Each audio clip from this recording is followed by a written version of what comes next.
Hey everyone, so I'm back again for another 6th Gen video games pickup video, that is, and I'm gonna show you guys what I got. I got a couple of accessories, a few games, and that's about it, so I'll get right into it.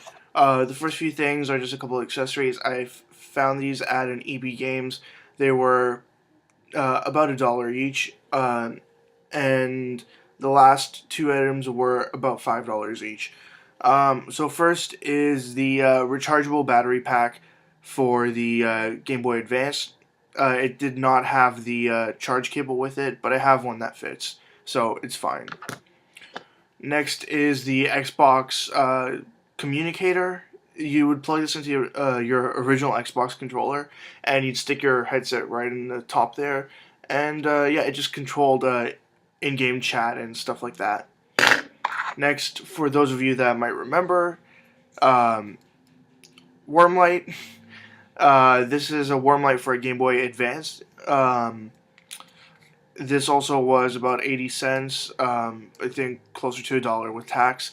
Um, and yeah, it's a little light that you would use because um, there was no backlight or front light really for older Game Boy handhelds.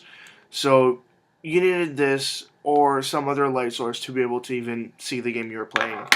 Next, because I like peripherals and accessories and controllers and stuff like that, that is strange controllers and other things like that, I found the PS2 iToy, the precursor to the PS3 camera that is somewhere up there, but you can't really see it, it's just out of view. Um, and yeah, I don't really have any games that go with this or any games really worth playing that you would use this with, but it was just a sort of interesting little thing, so I grabbed it.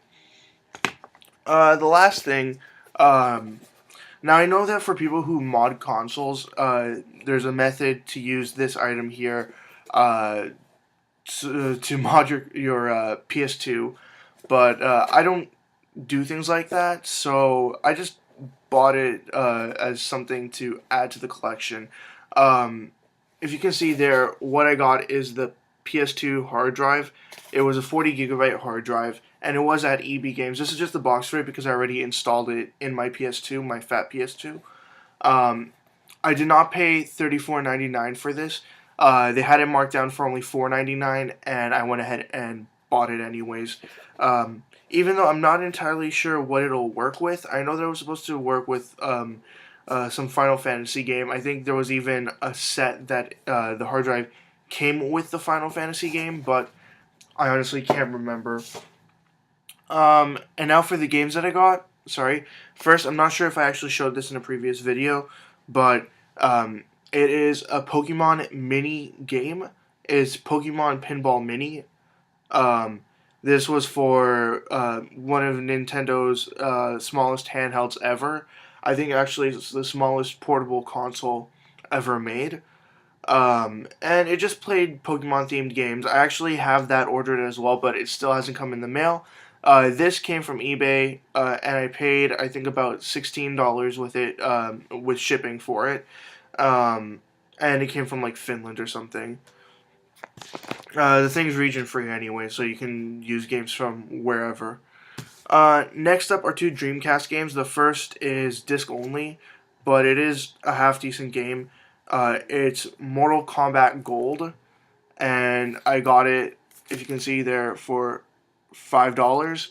Um, no, it's not a $2 thing upside down. It is $5, and the disc at least is in pretty good condition. There's a few light scratches, but it plays just fine.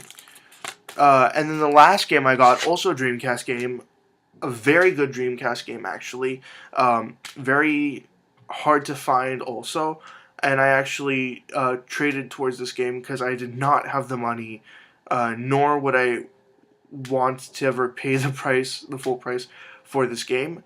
I traded towards it, this and another game that you will see in another video, in my latest retro pickups video. Um, without further ado, the game is Gunbird 2. It's a vertical scrolling shoot 'em up.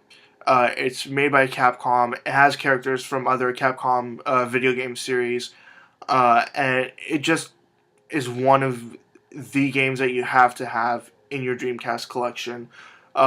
It was marked for $59.99, pretty much spot on for retail value, and I was more than willing to trade towards this game here because altogether I had a total of $120 trade credit, and I split that between this game and the other game in the next video I'm going to be making. Anyways, as always, leave comments in the comment section below, anything you'd like to say, comments, questions, suggestions, ideas, anything at all, and I'll get back to you as soon as I possibly can.